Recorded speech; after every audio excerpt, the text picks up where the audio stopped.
All right. Thank you for those that are listening and those in the room.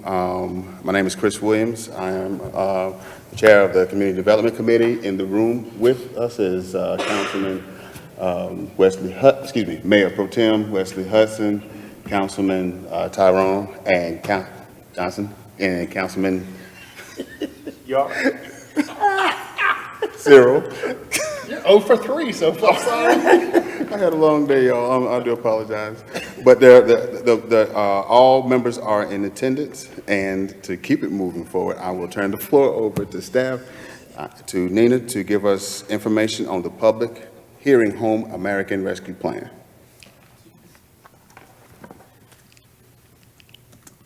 Sorry, Mr. Jefferson. Boy.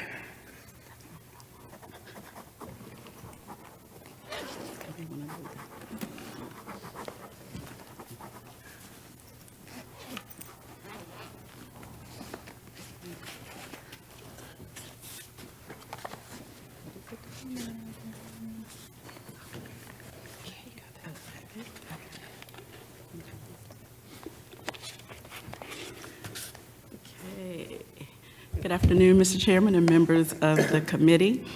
This is a presentation on the Home American Rescue Plan, the draft plan that staff has prepared, and it is out now for public review and comment. And so I just want to go over some of the things that we have kind of found out when we were meeting with the public and doing our citizen participation process. So just to give you a little bit of the information that we discovered during that time, and also proposed uses for the plan. Okay, just a brief overview and just a recap. Of course, President Biden signed the American Rescue Plan into law, providing over $1.9 trillion in relief for the effects of COVID-19, the COVID-19 pandemic. And of that, $5 billion of those funds would be administered through the HOME program, and we, as a participating jurisdiction, received an allocation of those HOME program dollars. So the city, we received an allocation of $1,988,359. Of those funds, $1.6 million, almost $1.7 million can be used for programs and projects, and almost $300,000 for administration and planning activities. And the purpose of the program, or for these funds, is to primarily benefit qualifying individuals and families who are homeless, at risk of homelessness, or in other vulnerable populations, such as veterans or those that are at or below 30% of the area median income. And the eligible activities include development and support of affordable housing, tenant-based rental assistance, provision of supportive services, and acquisition and development of non-congregate shelter units. And this plan will be submitted as a substantial amendment to our fiscal year 2021 annual action plan. And for the consultation and citizen participation process, there were several meetings that were held. We did have an agency and stakeholder meeting in October. We also met with our community and neighborhood leaders in October, as well as meeting with our Citizens Advisory Council to do a presentation for them and just to go over some of the same information that we're presenting here today. And then just this past week or so, we went back to the Citizens Advisory Council to go over the draft plan with them. And then, of course, being here with you today, the plan has been out since Friday, March the 3rd, for a 15-day public review and comment period.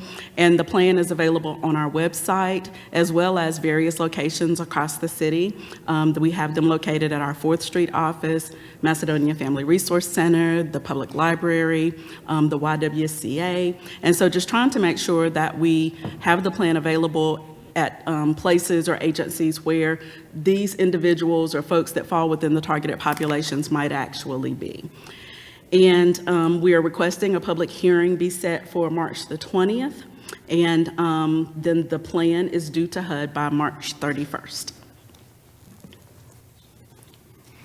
And just when we talk about the consultation results, I would say overwhelmingly, the response was supportive services, provision of supportive services, and the production and preservation of affordable housing.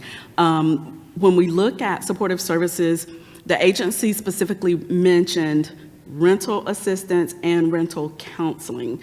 Because one of the issues that we're finding, especially with the rental assistance, if you provide them rental assistance this month or for the next couple months, what do they do beyond that? So really trying to set them up for success, that once they have actually received the assistance, that they are in a much better position to actually take care of their rent and things on their own. So just really trying to work with them as far as their finances, financial literacy, those types of things. And then, of course, production and preservation of affordable housing.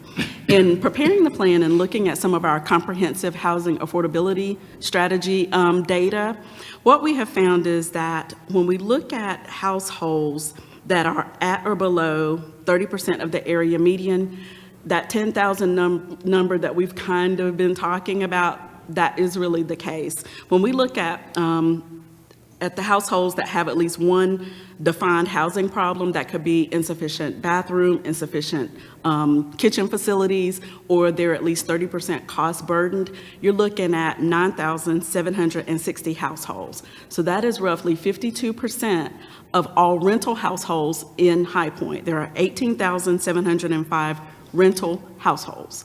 And so over 50% of those households they are experiencing some type of housing problem. So that basically tells us that we need those decent, safe, sanitary, and affordable housing units for our lower income households. And as I said, our plan is available on the website, and this is the link also that for folks that can see that will be able to go to that link and take a look at the plan, or the draft plan, I will say. So our recommendation, based on the feedback and our consultation processes and looking at the data, is that we are proposing to use $250,000 for supportive services. And again, we will focus on the rental assistance, the rental counseling, but other supportive services could be funded. So it may not just be for those things, but there may be other activities that when we look at public services or other needs within the community, and we'll probably do like an RFP and those types of things, or an application process. And there may be other issues that may arise that need some assistance, or projects that need assistance. And then focusing on development of affordable rental housing. And so we're proposing to use $1,539,524 for development of affordable rental housing. And that can be new construction, that could be acquisition of existing facilities and renovations or rehab. So of course, we don't have any projects identified at this point, but we're just telling HUD these are the things that we're proposing to use these dollars for, or the actual activity type. And then for administration and planning, we are allowed to use up to 15%, but we're proposing to use 10% of the allocation for planning, administration and planning. And that would be in the event that we need to have any professional services, if we're looking at projects that we need to go under contract with, say, a consultant or anything like that, that we would have funds available, and as well as covering some of the staff costs for those folks that would be working directly with this particular program. And so that's our total $1,988,359. And so that is the conclusion. Are there any questions regarding the Home ARP program or the draft plan? Any questions for staff? Thank you, Nina. I will ask just one question. I've gone to the city's website, and I set myself up to receive email or text notifications when it comes to things from the PD and other departments. I don't know why I don't have one, but is there one available for your department also? For our department? For information, at least so far as notification of events and meetings and stuff? There is one. I think that's something that you sign up for when you set up your account. Our department, I think, is available It probably that you can is, check. because it's a whole list. I kind of, and I get enough. Nothing came emails for and this? texts and stuff. So Well, I- let me double check on that. I know that when you set up your account, you can request certain notifications, but I'm just not sure. Right. But it is on our homepage, though. It's Good. available on the Community Development homepage. Right. Yeah, I just want to make sure if there's something like that available, I like to, I think that's one of the requests I've gotten from people when we had meetings and they missed it. Oh, They- okay. They were like, okay, I said, well, you can go to the city website and see if there's a way to get notified when those, meetings are set. But that's all I have. But, thank you. Thank you Okay. so much. And thank y'all for your work, because I know it's a lot. Thank you, we appreciate it. Okay, so for item 2023-115, I'll take a motion to set the hearing date of March 20th, 2023. So moved. All right, I have a motion and a second. Any discussion? All in favor? Aye. That motion passes. Thank you. Thank you so much. Next up is the ordinance demolition of dwelling 120 Peachtree Drive. I will turn the floor over to our code enforcement manager, Lori Loosemore.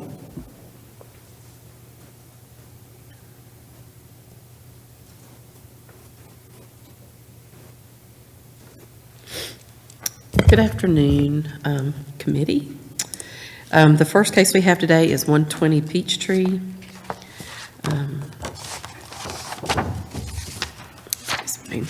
This property we originally inspected on September 12th of 2022.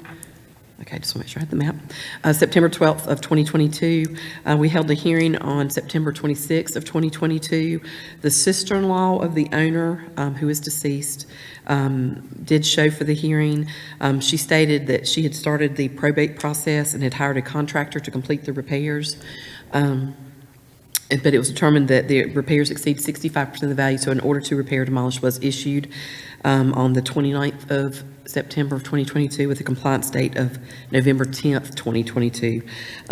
Ms. Uson did call the inspector back on September 21st and stated that the renovations would cost more than the house was worth. Therefore, she plans to acquire the property and demolish it, but nothing has happened as of yet. We don't have a lot of interior pictures because the inspector said the smell and everything was just so bad he could not go in any further. But the exterior pictures, of course, show you see the rotten band going around the bottom, and then there's the foundation damage. And then based on her own estimate that she got, it's not worth repairing. Thank you, Laura. Is there any questions of staff on this item? All right. Motion to approve the ordinance 2023-116. All right. Thank you. There's a motion and a second. No, that's no problem. But I do want to, for the record, ask if there's anyone here for or against this item. I don't see anyone, and so we will move forward. And is there any other discussion on the motion? All right, all in favor? Aye. All right, that motion. Any against? All in favor. So that motion passes. Thank you, Laura. We'll move on to the next item, ordinance demolition of dwelling 122 Kendall Avenue. Yes, we inspected this property on May 16th of 2022. We held a hearing on August 22nd, 2022. We did have to advertise this in the newspaper. We could not get up with the property owner, so we did advertise it. We held the hearing, and an order to repair or demolish was issued on the 22nd of August, 2022, with a compliance date of September 22nd, 2022. They are delinquent in property taxes for 2017 through 2022 in the amount of $7,312. And the inspector happened to call one of the numbers again on the 1st of March, and it always happens this way. Mr. Briles answered the phone, and the inspector advised him that we were going to be taking the case before council and asked if he had any plans for the property. Mr. Briles told him no, he didn't, and asked if he could just call him back. But as of today, Mr. Briles, no one else has contacted the inspector back about the property to update us on anything. Thank you, Laura. Any questions for staff on this item? Is there anyone here for or against this item? Seeing none, I'll make the motion to approve item 2023-117, demolition of dwelling 122 Kendall Avenue. Second. Is there any discussion? We have a motion and a second. Is there any discussion? All right, all in favor? Aye. Any against? That motion passes. Thank you, Lori. Thank you.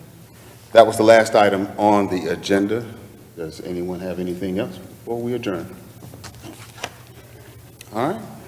In that case, we stand adjourned. Thank you, everybody. Thank you.